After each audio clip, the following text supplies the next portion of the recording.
Hello, I'm Nicholas Love, Chief Executive Officer with the Color Group, and welcome to another edition of With Love.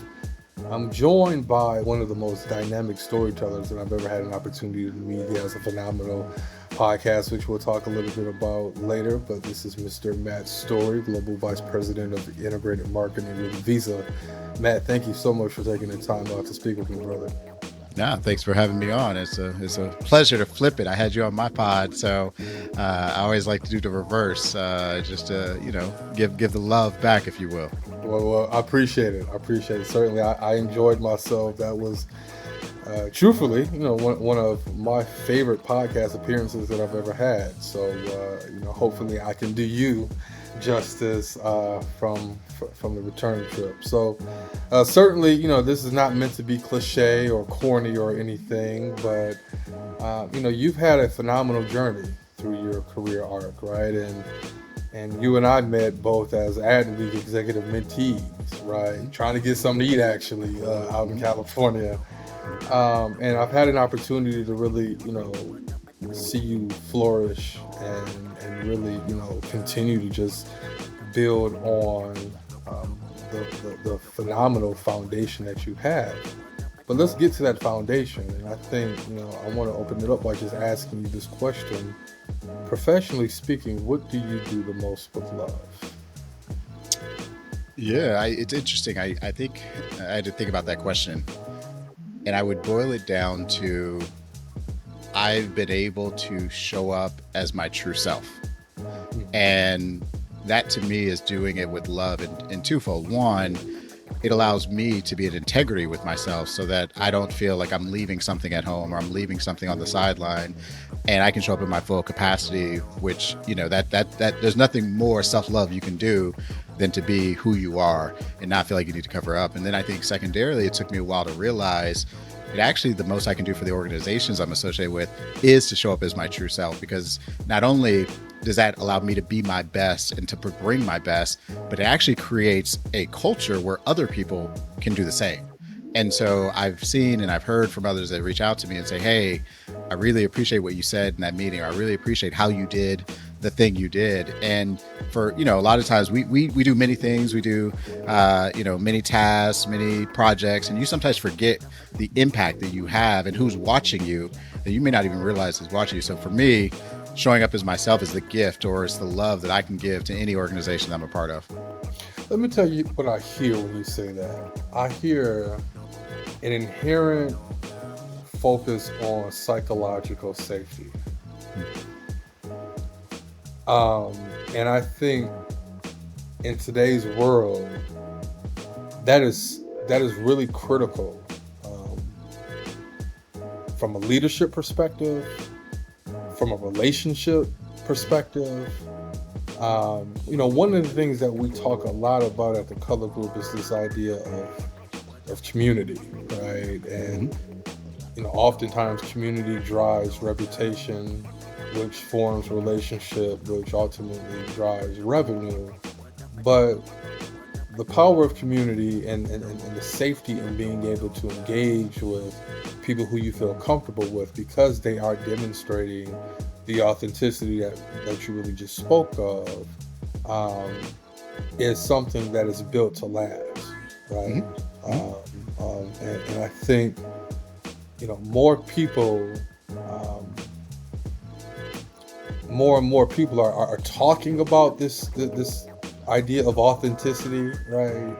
But for me, authenticity is more about being versus being seen as. Yep. Right. Yep. And I really appreciate hearing that answer from you. Let me just kind of dive a little bit deeper on that question. Like, where have you seen that impact you the most? Yeah. So I would say, and again, I'm going to mess up the stat, but I want to say it's like 75% to 80% of people leave some part of themselves at home when they go into a work environment. And that's everyone. That's not just, underrepresented. That's not, gender-based. That's everyone is leaving something at home, because we get into these rooms and we get into these, organizations. We assume people want us to show up in a certain way. And for me, what has been kind of the biggest part of unlock that's helped me is realizing that no, people don't want me to give my best version of someone else. They want me, and the reason they hired me is they get the best version of me and bringing all my experience. And so that's experience, obviously you could do easily education. You do experience of in the workforce, but it's also my life experience, because there's things I've been exposed to and there's things that I've lived through that actually give me a skill set that makes me the best person for certain type of work. And if I leave that part at home, then I'm only giving, break up the percentages, a part of me that can be delivered. And then also for me, like if I did my best version of someone else, I'm still not gonna be as good as them at doing it. So why would they have me do the job? And why would I be the one focused on it? So it's a disservice to me as well. And so I think but again, I do want to recognize, you're talking to me now, I'm over 2 decades into my career, and I've developed and built credibility to be able to do that. And I recognize that someone starting out today, starting day one in their career journey, it may not be as easy to show up as your authentic self, because you may feel I need to look or move in a certain way in order to make it up and to the right. But I would argue the earlier you can get into more of that comfort zone of being uncomfortable, because that's really what it is. It's like, you're going to stand out, you're going to stick out, because we all possess those things that make us different. But really the value is in what makes us different, because no one wants to have someone that's just going to spit out the idea that they already have in their head. No one wants you sitting in the room just to say yes to something that they walked in with. They want you to be able to make it better. They want you to build on it. They want you to, if it has potential risk associated with it, to call that out. And especially for those of us in the marketing world, because we're dealing in communications, we're dealing in, representation of brands, and we can actually make a difference based on how we show up.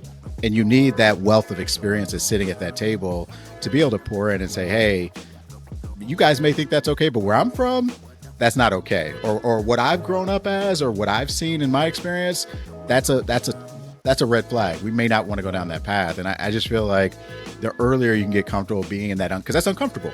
It's uncomfortable for everybody in the room to say, yep, let's do this. And you to be the one voice that's saying, I think we might want to wait on that. Right. And it takes a lot of, reps. And so I always tell people, like, find other ways that are a bit lower risk to be uncomfortable, because that's the only way we're going to grow. You think about, fitness. The only way you get, become a marathon runner is to be uncomfortable for running 26 miles. And you don't go out and do day one and just do it. You got to build to it. And it's the same thing in your career. Like, you got to get enough reps, enough experience of like, okay, this is a time I got to step up and say the thing and be confident that that's actually a value add and that's not detracting from where the larger group is going. Yeah, no, there's an element of both authenticity and situational awareness, right? Like, how do you balance the two? Or how would you advise, the next generation of leaders to think about how they balance the differences between authenticity and situational awareness? So this is a funny one, because I think some of it can be learned, but I also think some of it is ingrained in us. So, I'm a 80s baby, born in the Midwest, Black male.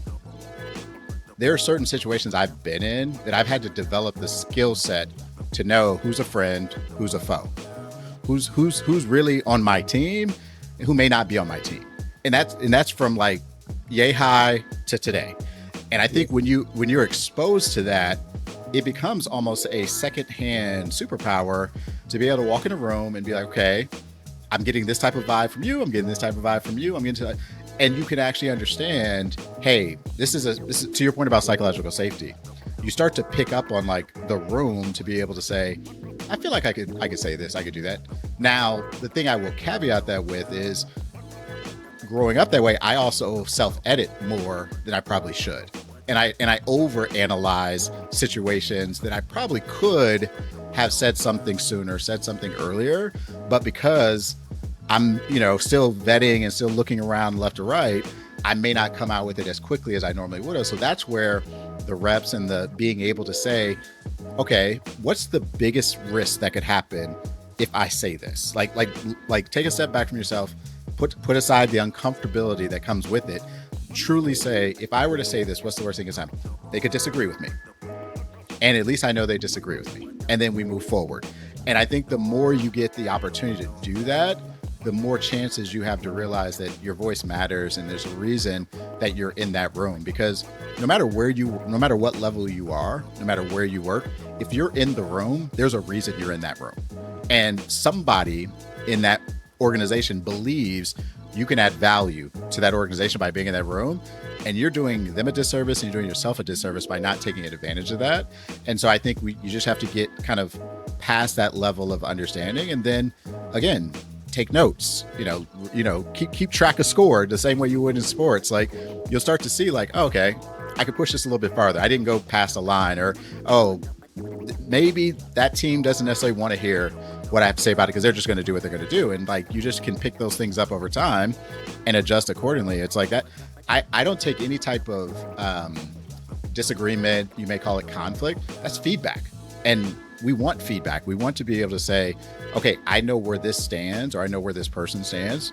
I can move forward with that information or that feedback, as opposed to not having it. And again, you get into that self-editing, that limiting yourself in how you think about situations, as opposed to really being able to see a situation for what it is. Yeah. Now, one of the things I learned actually working under Teresa Witherspoon, right, was the importance of understanding personnel and tendencies.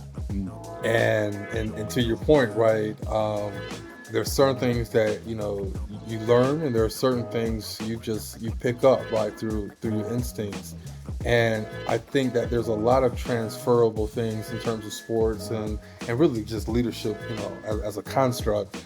But to your point, you can get a real quick view, right, of the time, the place, and the person. And I think one of the major pieces of advice that I offer a lot of people, right, is that and this is aligned with your point as well. Seek feedback. Seek constructive criticism. Actually, seek criticism, period. Right now, you have the ability to discern what you actually hold on to and what you actually dismiss, but that's information, and it's an opportunity to actually learn, build, and grow. As a black man, let me give you an example. Let me give you an example of that, because I think that a lot of people, and again, I won't presume that you have to look a certain way, live a certain way to feel this way. I think we all have this inherently in us. There's this level of what is scary and what is dangerous, and we sometimes associate the two. And we associate something that is scary, unknown, there's a fear there, with it being dangerous. And I think the quicker, the better you can be at evaluating risk, the better you can be at separating those two to say, hey, I've never done this before, so it's scary. Is it dangerous? No, it's not dangerous. I just have that, that human animal instinct kicks in, your heartbeat picks up, you stumble over your words, and it just feels uncomfortable. And that's human, and that's scary. But it's not dangerous. Like, I'm not, the lion isn't going to come attack me for saying the one thing in the 9 p.m. meeting or 9 a.m. meeting. And I think that's something that is very helpful. And I'll give you one example. And again, it's trivial in the grand scheme of life, but it just shows, we as podcasters, we put a lot of content out there. And I'm sure you as I, we're very, very deliberate and intentional for what we put out there, because we know there's going to be a lot of people that could take it one way or another. Right. And what I've found is when I know I'm actually saying something that matters is when I get the negative feedback. When I get someone that comes in the comments and jumps on and says, hey, this isn't true, whatever, that's when I know I'm in a territory that's like, okay, we're cooking with grease now. Like, we're actually moving into something that needs to be expanded on, needs to be talked about more. Because if I put something out and everybody just agrees with it, then I haven't really done anything. Like, I haven't really moved the conversation or the community, to bring your point forward in a way that's actually making us better. And so again, finding that criticism, finding that friction, finding that conflict can actually be a good thing, because that's where we actually get the growth from. There you go.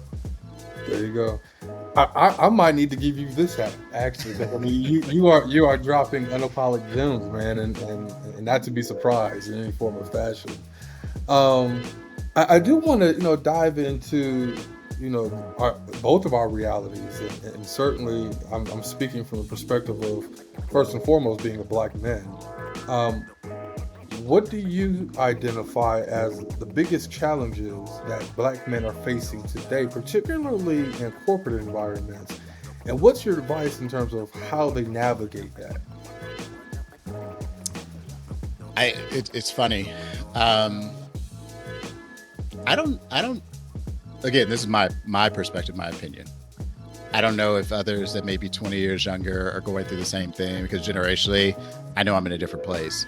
But I would say the biggest challenge is the self-doubt. And that no matter how much we accomplish, there's always this little piece of something in the back of our head that's like, I don't know if you could do that. Are you sure you could go for that next thing? Are you sure you should be, presenting on that? Are you sure you should be on that stage, etc.? That doesn't go away. And again, I don't know if I associate that with being a Black man. Do I associate that with being a kid from the Midwest, born in Detroit? Do I associate that with, I didn't study marketing in school. I studied computer science, computer engineering. Do I associate that with, I don't know. Like, I don't know. Like, it's the factors of all my experience. But I do believe that when you can sometimes show up as the only one that looks like you, it just furthers embeds that thinking. And we have to work on truly being able to look at the receipts and looking back at, like, it's no surprise we are where we are. It's no surprise you and I are having this conversation and talking about these things, because we've done the work. We've lived the life. We've had the experience, and we have to look at that to offset kind of that mentality of, imposter syndrome or whatever you want to call it. How have you kind of navigated the self doubt that you speak to? Um, I boil it down to one very simple thing. I either win or I learn. So no matter what I do, professionally, personally, everything in between, I'm either going to be successful, or I'm going to have a lesson learned on how not to do it. Or maybe did it too early, maybe did it too late, maybe did it the wrong way, maybe I didn't know what I was doing and I need to actually go back and do some, further reflection. And so for me, trying to keep in that mindset of, like, I've got to win or I learn, because ultimately in the world we live in, if you stay still, you're moving backwards. And we can't rest on the laurels of what we did yesterday. We can't rest on where we are in this moment, because if you just do this, you're going to find yourselves obsolete. And so I'm constantly trying to think about, like, okay, what are the areas where I can push myself to learn more about this, be exposed to someone that knows something maybe I don't know, because that's only going to make me keep pace with where things are changing and moving. And I may not do it well. I may not, hit it out of the park, but I will take away a lesson learned that I can then, again, feedback. I could store away and say, hey, next time I'm in that scenario, I know not to do this. And the next way may not be right, but I'm going to keep finding ways not to do it until I ultimately figure out how to do it. I don't know, man. You might have a challenger brand mindset. that is very much what I'm hearing, right? I mean, and for those of you who are listening who may not necessarily know, first and foremost, 2024 is actually the 25th anniversary of the term challenger brand being introduced. And challenger brands are typically categorized by mindset, right? That you have business ambitions beyond conventional resources to bring change to an existing industry. And a lot of times, challenger brands have historically been perceived as new players into a particular industry or a market. But what I argue is that you can be a challenger brand and be the market leader, because the reality of the situation is that you can never get comfortable. You cannot rest on the laurels of success. One of the things that we talk about with our clients is being allergic to the plateau, right? Innovation exists for a reason. And if you're not continuing to innovate, if you're not continuing to grind like bad brakes to introduce something new, you are putting yourself, your product, your business in a very vulnerable state. So Matt Story, I'm hearing a lot of challenger brand tenets, man, and how you answer, but I'm also hearing a lot of color. And we were really intentional in how we came up with the term color group, right?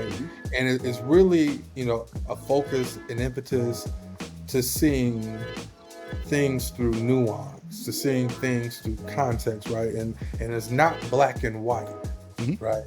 There's a lot of different, colors, hues, shapes, sizes that we all face within every walk of life. So, with that being said, first and foremost, what's your favorite color? Blue. Blue. And how do you see the world in color? That's an interesting question. I want to flip the question and say, how can you not see the world in color? Because if you think about seeing it in black and white, think about all the nuances, all the beauty, all the amazing experiences we would miss out on. And so, like literally, before we got on, I'm upstairs coloring with my 5-year-old, and we draw out what we're going to do, then we go in and color, and it's like she has all these colors to choose from, and it's not like we're just using red, orange, yellow, blue. Like, you're like, which brown do you want, or which orange do you want, or which red do you want?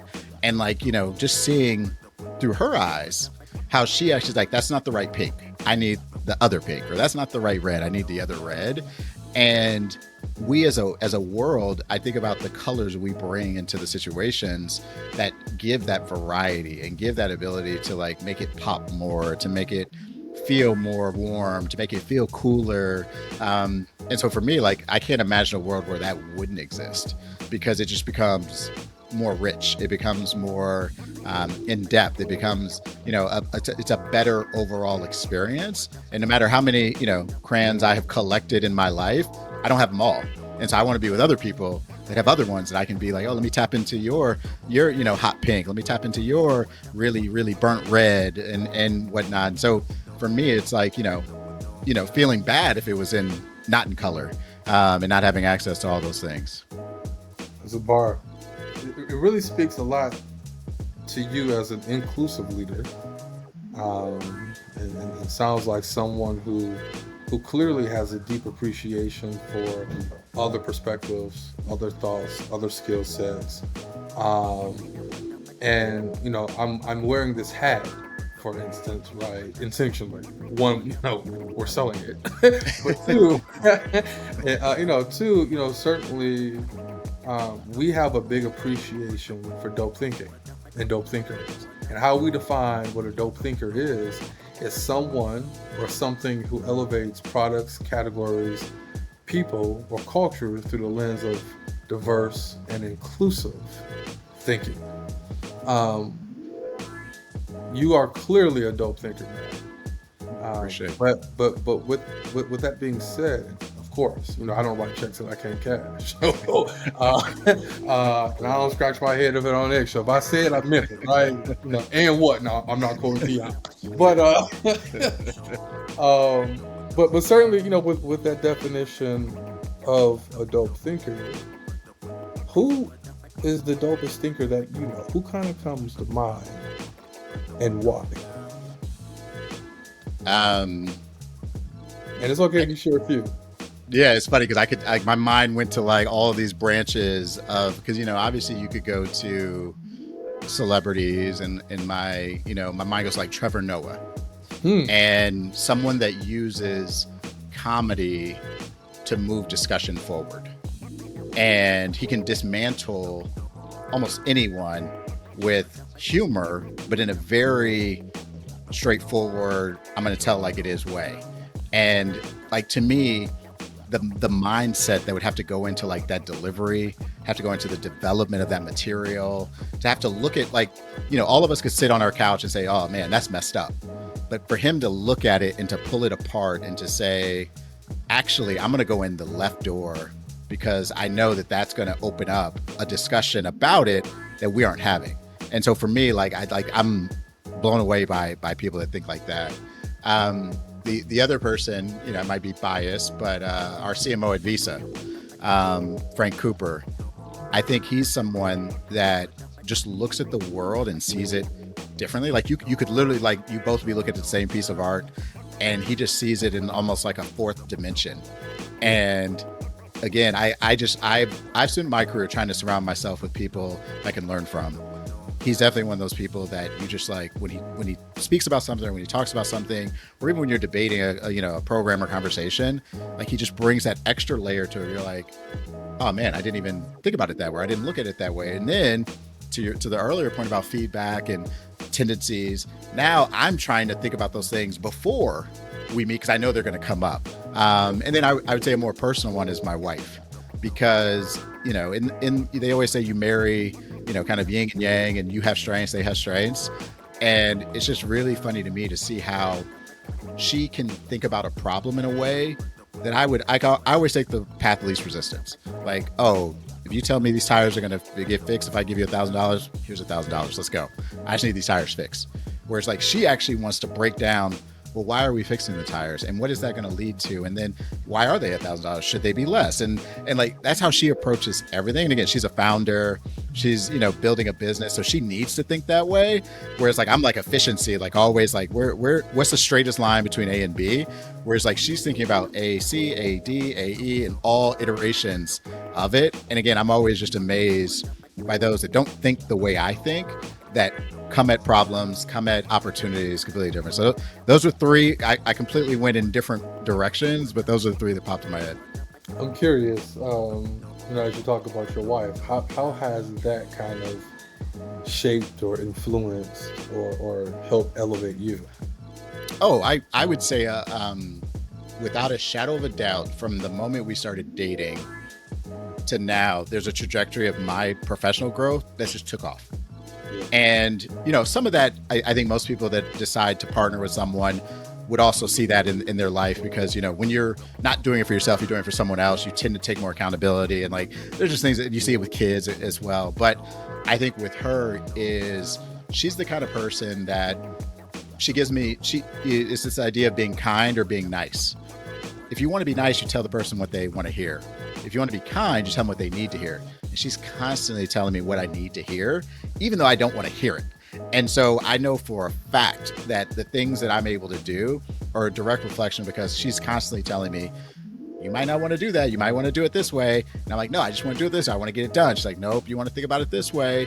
And it's like from everything from like work stuff to, the podcast to, our kids to, even fitness. Like she's always the one that's like, hey, you should think about this. You should think about that. And so I can definitely attribute the quality of my life hit a different acceleration after we met and we spent time together, and it just continues to pay out.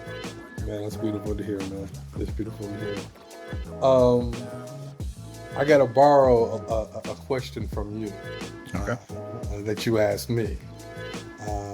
And that is, what is your superpower?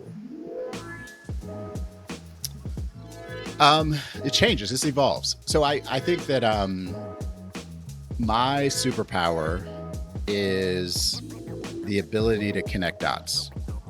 And I attribute it to a couple of things. One, growing up, Midwest kid, single mom, we never went without, but we didn't have extra. We didn't have more than what we needed in that moment in time.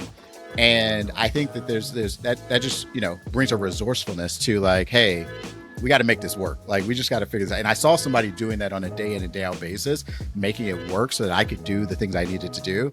That thing's ingrained in me. As I mentioned, I studied computer science, computer engineering.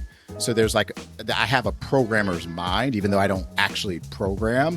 I'm constantly thinking of like if then loops. And I'm constantly thinking about, oh, if I move this, what does that read out? Oh, okay, let's change this. And then I think, lastly, with the curiosity of a marketer, it's like I'm constantly curious about, well, why is that? And if that's the case, then why isn't this?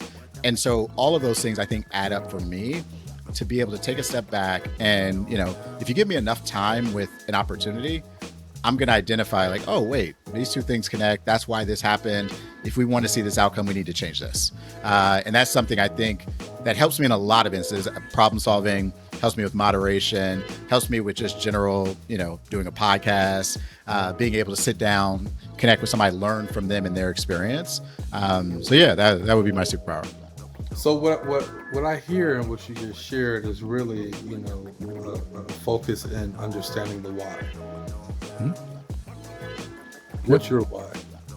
Oh, that's easy. My why, the reason I exist is to be a consistent force that enables my tribe to be better. So I've done the work to really take a step back. I work with a coach and wanted to uncover across all the things I do, why do I do them? When am I most happy? When am I most fulfilled? When am I most challenged? When do I feel like I'm growing? When do I feel like I'm wasting my time? When do I feel, that, maybe that shouldn't be doing that. I should be doing something else. And actually, as I look back, you then start to understand, like, what are the things I value? And then also, what are the things I bring that are unique to me? And that all kind of, weeks and weeks of work came together into that statement of a consistent force. So for me, consistency is big. I'm not a high or low guy. Like you're gonna get the same me every day. Like it's gonna be the same show up. And you might be upset because when something good happens, I'm not jumping out of my chair. But when something bad happens, I'm not under my chair. So it's like consistent across the board. Force I always describe as like the Beyonce effect. We both have 24 hours in a day, but somehow Beyonce reaches millions and billions of people and I don't. So I need to work on being a force versus being, I'm doing this for this hour and this is the output of it. Like, how can I actually ingrain myself into other people to help them get to where they want to get that ultimately increases my impact? And then obviously enabling my tribe. I think about anybody that I come into contact with as a part of my tribe. So whether we're in the same community, we're in the same industry, we're the same company, you know somebody that I know, like that's a part of my tribe. And I'm here to make those people, put them in position to hopefully enable them to be better, because ultimately I just want to be that person that gives you a little bit of a push in the right direction. And we may not even know where that direction is, but if I can just get you there just a little bit quicker than what you would have on your own, then my job is done. So that one is the easy question, because like literally I've done the work, I've thought about it, and that's my filter for how I spend my time. And that's, do I take the call? Do I not take the call? Do I take the job? Do I not take the job? Is really comes down to that. Speaking of jobs, certainly, you are in a newer role as the Global Vice President of Integrated Marketing with Visa. Talk to us a little bit about that. If you can, share with us, some projects that you got going that, you're really excited on or excited about, if you will, that brings color to your life. Yeah, it's interesting because I think so I've been at Visa for over 10 years. And it's flown by. You throw a pandemic in the middle of that, it definitely makes it feels even faster. But what's interesting when I talk to people is I sometimes forget the benefits we have being the brand we are and the business we are. So from a marketing standpoint, if I were to ask you as a marketer, what is one or two platforms, partners that you would want to have? I probably guess when you get to your list of 5 to 10, FIFA, Olympics, NFL are going to be on that list. We have those relationships. We have the ability to work with those partners to execute not only our marketing objectives, initiatives, and what have you, but also our product initiatives and partners and clients, and to bring everyone into those worlds that are reaching billions of people. And so for me, coming into this role is really interesting, because now I get to sit in a position to really influence how do we show up for, arguably the biggest event the world will see in FIFA 26. How do you think about partnering with someone like the Olympics and Paralympics after having an amazing Paris Games, going into an amazing Winter Games in Italy, and then even beyond, thinking about LA 28. And so for me, being able to work across our teams cross-functionally to bring us together to reach our common objectives, but also to put teams in positions to be successful on their individual outcomes they want to drive, to me is the beauty of the role. And it really builds on everything I've done my entire career. I've been able to work in particular facets of marketing now to kind of sit across them and be able to bring them together and stitch them together in a way that's really going to drive more effective outcomes, more efficient work for our business and for our brand. I'm just, again, I'm a kid in a candy store. Like who wouldn't want to work on that type of thing? And I'm just fortunate to be in a position to work with some amazing, smart people across the globe to make some, what I hopefully impactful work happen. That's not just about a campaign. It's not just about a TikTok trend, but truly actually moving the world forward in a way that we just have the benefit to do given who we are. Mm-hmm. in this particular role, dealing with the type of partners that you have, certainly, and really hearing your mindset really just kind of roll out during this conversation. Earlier we talked about the value of authenticity and the balance between authenticity and situational awareness, right? Certain things can be learned, some things are instinctive, but from a learning perspective, what do you feel like is the most important skill set needed for the next generation of marketers? Storytelling, hands down. Like if you cannot tell a story, it doesn't really matter what other skills you have, because we can fan the AI train and say that's going to take all the jobs. That's not going to be happening. I mean, it's just a tool, just like every other tool we kept. But I think the thing that I've seen that really sets people apart is someone that can actually sit in a room and tell the story about why are we doing what we're doing. Because ultimately, if we don't have that general alignment going into any project or initiative, we're in trouble. Secondarily, once you actually get into planning, you get into like strategy development, you need to be able to like break that down into ways that people can digest it. It can't just be a slide. It can't just be something that is, we put it up on a wall and I have to go up and look at it to be able to recite it. People need to be able to recite the strategy back. Otherwise, it's not going to really be infused into what they're developing. And then as you think about execution, being able to look at how we're showing up and to be able to say, that's a great story. We need to tell it that way, or that actually doesn't align to who we are and we're trying to write a trend, or we're trying to show up in a way that's not authentically us. And so I think no matter who you are, day one as a marketer, day 10,000 as a marketer, being a storyteller is something that's never going to go out of style. And being able to do that internally, doing it cross-functionally, and then also eventually doing that externally is what's going to set any of us apart as we're trying to do this marketing craft. Mm-hmm. I once ended a master class by saying, because of the high volume of content, people might forget what they tweeted, but they'll never forget how a story made them feel. 100%. And what's embedded in that, and I love that because you just keyed in on, I actually have it on my desk, this Maya Angelou quote: people forget what you said, they'll forget what you did, but they'll never forget how you made them feel. That's embedded in that. And then the other piece is the science behind that. Because when I give you a stat, when I tell you, Visa has 99.99999% always up percentage, blah, blah, blah, you might think that's impressive, but that hits the logical side of your brain that's like, wow, Visa does that great. But if I tell you a story about why that matters to an individual person that is running a small business that needs that transaction to go through, and I actually materialize it in a way that you're like, oh, I can see that person because that reminds me of the local small business owner that I grew up with, you'll never forget that. And I think we sometimes come at it through the perspective of like, oh, I gotta, it's gotta be RTBs. It's gotta be, this long list of things that, our product is better because of these things. When in actuality, if you're able to tell a compelling story and embed the science of what it is you're doing into it, you hit both sides of the brain. You hit the empathetic, the memory saving side, and the logical, I want to be a part of what you're doing side, because that data makes sense. It is. A story is not effective if people don't remember it, right? Exactly. Yeah.